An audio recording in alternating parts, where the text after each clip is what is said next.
Good morning student, welcome in the class 8। जैसे कि आप सब लोग जानते हैं कि आज हम लोग हमारा भूगोल यह विषय देखने जा रहे हैं और कक्षा 8वीं का भूगोल में हम लोग को पाठ 2 हम लोग देख रहे हैं, जिसका नाम है बेटा पृथ्वी की आंतरिक संरचना। और जैसे कि आपको याद होगा, पिछले वीडियो में आप लोगों को मैंने पृथ्वी की रचना कैसे हुई इसके बारे में जानकारी बताई हुई थी, है ना। और दूध के आधा लीटर दूध के उबालने वाली भी क्रिया को मैंने आप लोग को समझा कर बताया था, है ना, याद होगा आप लोग को। और वैज्ञानिकों के मानने पर पृथ्वी की रचना कैसे हुई और ये गोले के रूप में किस तरह से ये स्थिर हुआ, ये सब चीज़ें हमने पिछले वीडियो में देखी हुई थी स्टूडेंट। तो याद होगा आप लोग को, यहाँ तक मैंने अवस्था में है, यहाँ तक आप लोग को बताया था कि एक विशिष्ट गहराई के पश्चात पृथ्वी का आंतरिक भाग अर्धद्रव्य अवस्था में है, यह हमने देखा हुआ है। अब स्टूडेंट इसके सामने का भाग हम लोग देखने जाने वाले हैं। ये जो मनुष्य से मैं पढ़ रहा हूँ, मनुष्य के मन में यह जिज्ञासा है कि पृथ्वी की आंतरिक संरचना वास्तव में कैसी है, यह देखना प्रत्यक्ष निरीक्षण के द्वारा अभी तक संभव नहीं हुआ है। इसके लिए ज्वालामुखी से बाहर निकलने वाले पदार्थों एवं भूकंपीय तरंगों का मुख्य रूप से अध्ययन किया। इसका यह अर्थ होता है कि पृथ्वी की आंतरिक संरचना कैसे होगी, इसके लिए मनुष्य में बहुत ज़्यादा इच्छा है उसको देखने की, परंतु निरीक्षण द्वारा यह प्रत्यक्ष संभव ही नहीं है। वास्तव में पृथ्वी के अंदर क्या है यह संभव नहीं है और ना ही इसे कोई देख सकता है बेटा। तो इसके लिए ज्वालामुखी से बाहर निकलने वाले जो पदार्थ होते हैं, आपको पता होगा, वो उन पदार्थों के तरंगों से या फिर भूकंपीय तरंगों से, उन पदार्थों के कणों से अध्ययन कर ये समझा गया कि पृथ्वी के आंतरिक रंग में, आंतरिक संरचना में क्या होता है, क्या वास्तविक रूप में इसके अंदर क्या है। तो देखिए बेटा, यहाँ पे आपको बताया गया है कि ज्वालामुखी विस्फोट के दौरान बाहर पड़ने वाले पदार्थों में अति गर्म लावा गैस भाप होती है। जैसे आपको पता होगा कि जैसे ज्वालामुखी का विस्फोट हुआ तो उसमें जो बाहर पड़ने वाले पदार्थ होते हैं उसमें क्या क्या होता है, लावा होता है, गैस होती है, भाप होती है। यदि इस बीच कोई इंसान या कोई प्राणी या कोई जानवर इसके नज़दीक भी पहुंच गया तो वो भाप बनकर उड़ जाएगा। इतना खतरनाक वो लावा होता है जो ज्वालामुखी के विस्फोट के बाद निकलता है। तो लावा ठंडा होने पर आग्नेय चट्टानों का निर्माण होता है। साथ ही तापमान, घनत्व, गुरुत्वाकर्षण बल के अध्ययन से पृथ्वी की आंतरिक संरचना समझने का प्रयास हुआ। देखिए, आपको पता होगा कि पृथ्वी हमारी इतनी बड़ी है कि वहाँ पर बहुत सारा भाग अभी तक हमने या किसी ने भी नहीं देखा हुआ है। तो ऐसा उन वहाँ पे एक भाग है जिनको हम लोग आग्नेय भाग कहते हैं पृथ्वी का, जहाँ पे बहुत बार ज्वालामुखी के विस्फोट होते रहते हैं। यदि इस भाग पर आप लोगों ने कभी जाकर देखा तो आप लोग सीधी ज़मीन पर चल नहीं सकेंगी, इतनी गर्मी और इतना लावा वहाँ पर बना हुआ है बेटा। और हम लोग पता नहीं कर सकेंगे कि कहाँ पे गड्ढा है और उस गड्ढे में कहाँ हम लोग कितने अंदर पहुँच जाएंगे, कितने अंदर चले जाएंगे, इसका किसी को भी पता नहीं चल सकता।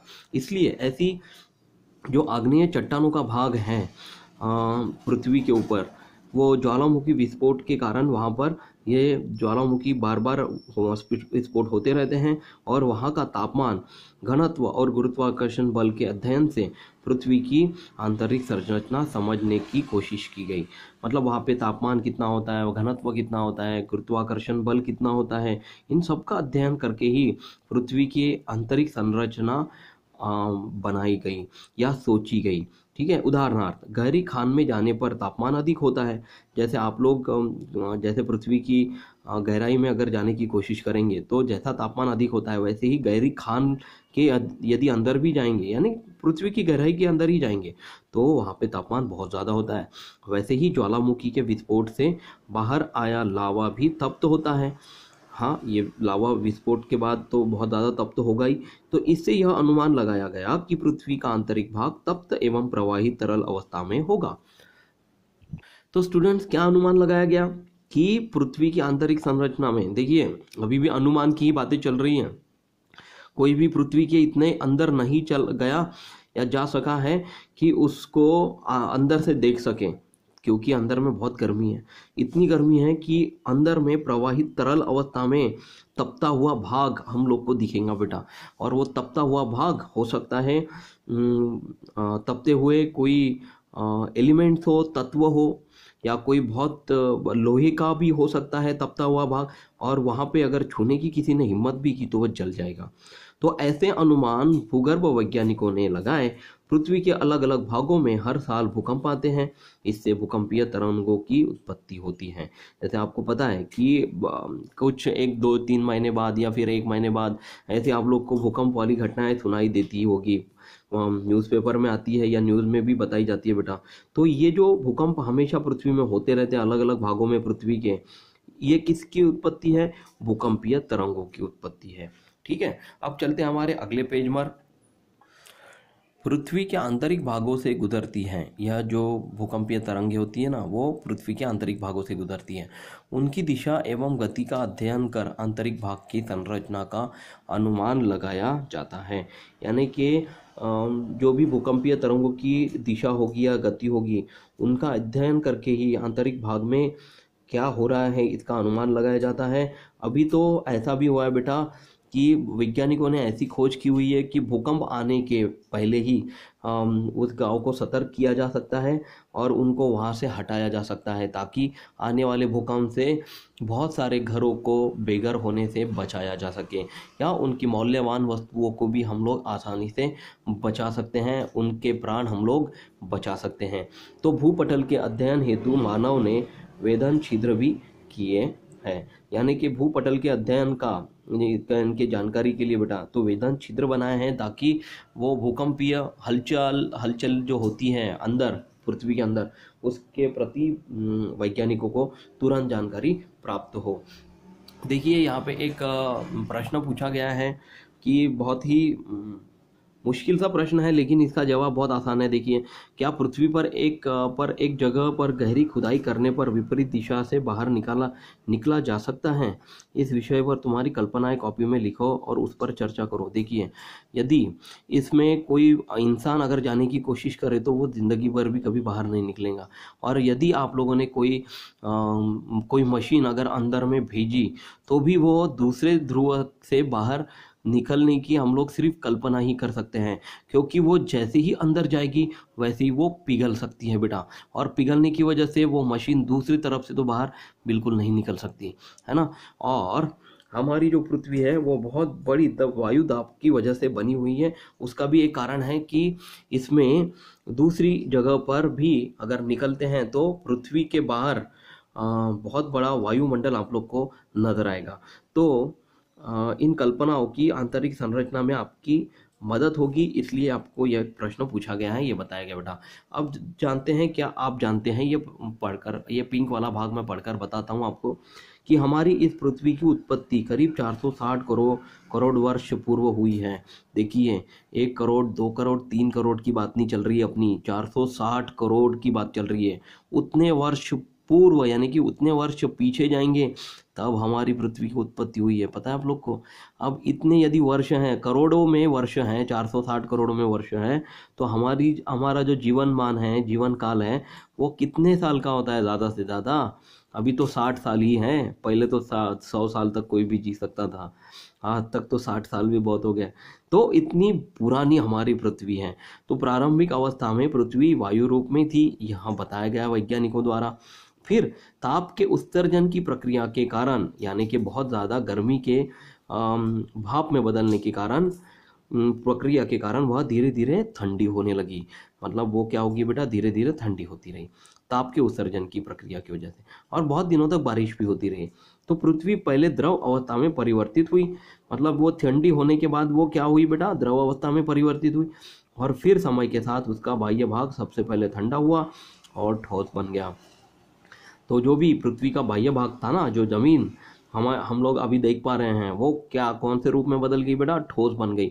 और जहाँ से वहाँ पे जो भाप निकलना शुरू हुई थी, वो भाप का रूपांतरण किस में हो गया? हमारे तापमान और तापमान में मौजूद बहुत सारे गैसेस के रूप में वो परिवर्तित हो गया। तो पृथ्वी के इसी बाह्य भाग को भूपटल कहते हैं बेटा। तो ये बाह्य जो भाग होता है मतलब वायु भाग नहीं, मतलब जहाँ जहाँ पे ठोस जमीन बनी हुई है उसको हम लोग क्या कहेंगे, भूपटल कहेंगे। तो अभी भी सौर मंडल के बाह्य ग्रह वायुरूप अवस्था में ही हैं। जैसे सौर मंडल के अन्य ग्रह भी आप लोग को पता है कि गुरु, शुक्र, शनि, बुध, मंगल जैसे बहुत सारे ग्रह हैं, है ना। तो ये सभी ग्रह कौन से रूप में हैं, अभी भी वायु रूप अवस्था में ही हैं। सिर्फ अकेली पृथ्वी ही है, और उपग्रह भी है कुछ, जैसे कि चंद्रमा भी है जहाँ पे मिट्टी भी है, परंतु वहाँ पर सजीव नहीं होने की वजह से वहाँ पर कल्पना नहीं की जा सकती सजीव सृष्टि की। लेकिन मंगल ग्रह पर हमारी कोशिश चालू है कि वहाँ पे कोई सजीव सृष्टि अगर मिले वहाँ पे ज़मीन के ऊपर, तो इसके अन्य जो ग्रह हैं बेटा वो वायु रूप में ही पाए जाते हैं।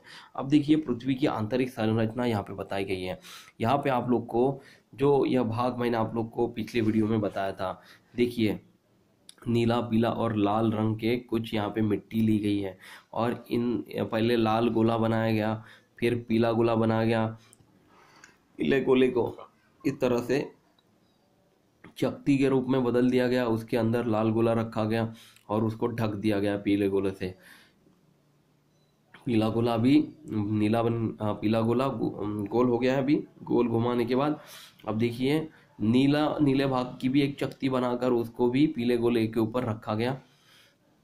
फिर नीले भाग को इस तरह से गोल बनाकर इसके ऊपर आकृति बनाई गई बेटा। बहुत सारे अन्य देश बनाए गए। नीले भाग का मतलब ये होता है कि पृथ्वी के ऊपर जो है बहुत ज़्यादा मात्रा में 75% पानी है। वह पानी आप लोग को नीले भाग में यहाँ पे दिखाया गया है। बाकी तो ज़मीन है बहुत कम, 25%। और उसके बाद यहाँ पे जैसे अन्य देश बनाए गए और इसको बीच में से काटा गया, तो देखिए इस तरह से लाल रंग का लावा जो पृथ्वी के अंदर मौजूद है, ये सब चीज़ें आप लोग को यहाँ पे दिखाई गई हैं। तो यही चीज़ें आप लोग को यहाँ पर बताई गई है। मैं आप लोग को बताता हूँ पृथ्वी की आंतरिक संरचना में। तो नीचे दी गई गतिविधियों को विद्यार्थियों के 2 समूहों में करो। संदर्भ हेतु पृष्ठ क्रमांक 11 पर दिए गए छायाचित्रों का उपयोग करो। तो सबसे पहले लाल, पीले एवं नीले रंगों की मिट्टी के गोले लेने हैं।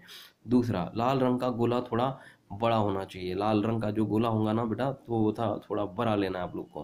पीले रंग के गोले पर बेलन फेरो, मतलब हम लोग को पीले रंग के जो गोला होगा उसके ऊपर बेलन फेर के उसकी चक्ति के रूप में बदल देना है। तो जैसे पूरन की रोटी बनाते समय पूरन रोटी में भरा जाता है, वैसे लाल गोले को पीली रोटी में भरो। जो पीली रोटी हमने बनाई हुई थी ना बेलन से, उसके अंदर अभी वो लाल गोले को भर लेना है। जैसे हम लोग पूरन रोटी बनाते हैं उसे गेंद का आकार दो। अब उसको हम लोगों ने क्या बना दिया बेटा, गेंद बना दिया। अब नीले रंग का गोला बेलो। उसी तरह से बेलन से नीले रंग का गोला बेलना है। इसमें पीले रंग का गोला भरकर उसे भी गोलाकार आकार दो। यानी कि जैसे हम लोगों ने पूरन रोटी बनाई थी, वो पीला गोला जो बना था हमारा इसके पहले वाला, वो आप लोग को अभी नीले गोले में रख देना है। भूगोलक की तरह इस गोले पर पीले रंग से महाद्वीप दिखाओ। अब भूगोलक की तरह आप लोगों ने ये नीले रंग के गोले के ऊपर क्या बनाया था बेटा, पीले रंग से महाद्वीप बनाए, और अब आपका मिट्टी से बना भूगोलक तैयार हो चुका है। अब ये जो भूगोलक है वो हमारा तैयार हो जाएगा, जिसके ऊपर पूरी की पूरी देशों की संरचना बनाई हुई है, या फिर उसके ऊपर बहुत सारे महाद्वीप हम लोग दिखाए हैं। तो पृथ्वी की आंतरिक संरचना देखने के लिए मिट्टी के इस गोले को ठीक बीच से काटो। अभी हम लोग को कहीं आड़ा टेढ़ा या ऊपर नीचे से नहीं काटना, एकदम सेंटर से काटना है। अंदर तुम्हें पृथ्वी के आंतरिक भाग की तरह विभिन्न परतें दिखेंगी। इन परतों को शीर्षक देने का प्रयास करो। और जैसे जैसे ये परतें दिखेंगी बेटा, तो इन परतों को हम लोग को शीर्षक देने का काम करना है। तो ये भौगोलिक स्पष्टीकरण में आप लोग को ये देखिए, जिस तरह से आप लोगों ने ये गोले को काटा हुआ है, इन गोले में दिखने वाले हर एक लाल, पीले और नीले रंग की रचना इस तरह से आप लोग को दिखाई देगी। तो इसमें ये जो सबसे अंदरूनी लाल रंग का गोला होगा उसको आंतरिक क्रोड कहते हैं। दूसरा, इसके ऊपर वाला जो पीला वाला भाग होगा, नहीं, लाल के ऊपरी परत को हम लोग बाहरी क्रोड कहेंगे। मतलब ये लाल गोला है, उसके ऊपर वाली परत है बाहरी क्रोड, आंतरिक क्रोड, बाहरी क्रोड होने के बाद पीला वाला जो दूसरा गोला लिया था हमने उसको मेंटल कहेंगे, और जो नीला वाला सबसे बाहरी वाला जो गोला था उसको हम लोग भूपटल यानी कि जमीन ठोस रूप में जो दिखाई दे रहा है उसको हम लोग भूपटल कहेंगे बेटा। इसको महाद्वीपीय भूपटल या महासागरीय भूपटल भी कहते हैं। तो पृथ्वी की सतह से पृथ्वी के गर्भ की ओर जाते समय होने वाले परिवर्तनों में मुख्यतः तापमान एवं घनत्व का समावेश है। देखिए एक बार और पढ़ के बताता हूँ मैं। पृथ्वी की सतह से पृथ्वी के गर्भ की ओर जाते समय होने वाले परिवर्तनों में मुख्यतः तापमान एवं घनत्व का समावेश है। इन दो कारकों में होने वाले परिवर्तनों के अनुसार, ये देखिए के अनुसार पृथ्वी के आंतरिक भाग का वर्गीकरण निम्नानुसार किया जा सकता है। निम्नानुसार यानी कि इस आकृति अनुसार किया जा सकता है। तो देखिए इसमें पृथ्वी के आंतरिक भाग की संरचना यहाँ पे दिखाई गई है। इसमें इसके 3 भाग आपको दिया गया है। एक है बेटा भूपटल, ये नीला वाला भाग, दूसरा है मेंटल यानी कि पीला वाला भाग, और तीसरा है बेटा क्रोड यानी कि ये लाल भाग जो है ना, ये आंतरिक क्रोड और बाहरी क्रोड। तो क्रोड के 2 भाग बन गए हैं, बाहरी क्रोड और आंतरिक क्रोड। मेंटल के भी 2 भाग बने हुए हैं, यहाँ पे दिखाई नहीं है, लेकिन ये आपको पता चलना चाहिए, ये आपको पता होना चाहिए, इसलिए बताया गया कि पेंटल के 2 भाग हैं। एक है ऊपरी मेंटल और दूसरा है यह है ऊपरी मेंटल, और एक इसका जो भाग है ये बेटा ये वाला जो दिख रहा है आप लोग को, ये है निचला मेंटल। ओके, और फिर भूपटल, ये जो नीला वाला ऊपर का भाग था उसके भी 2 भाग दिए गए हैं। पहला है महाद्वीपीय भूपटल यानी कि जिसमें जमीन है वो महाद्वीपीय भूपटल है, और दूसरा है बेटा सागरीय भूपटल यानी कि सागरीय भूपटल में क्या होगा, सिर्फ और सिर्फ पानी ही पानी, समंदर और समंदर ही होंगे। उसको हम लोग सागरीय भूपटल कहते हैं, जिसमें बहुत सारे समंदर हैं। 75% समंदर, और यहाँ महाद्वीपीय भूपटल में 25% जमीन होगी। तो अगले वीडियो में हम लोग भूपटल के बारे में और अच्छे से जानकारी देखेंगे। भूपटल के बाद हमें देखना है महाद्वीपीय भूपटल और महासागरीय भूपटल और क्रोड, बाहरी क्रोड, आंतरिक क्रोड, इन सब के बारे में हम लोग को चर्चा करनी है। तब तक आप लोगों को जितना भाग मैंने पढ़ाया हुआ है और जितना भाग आप लोग को लिखने के लिए कहा गया था वो सब अपनी कॉपी में अच्छे से लिख कर रखिए, और खुद का ख्याल रखिए, हंसते रहिए, मुस्कुराते रहिए। Take care student. Thank you class, bye.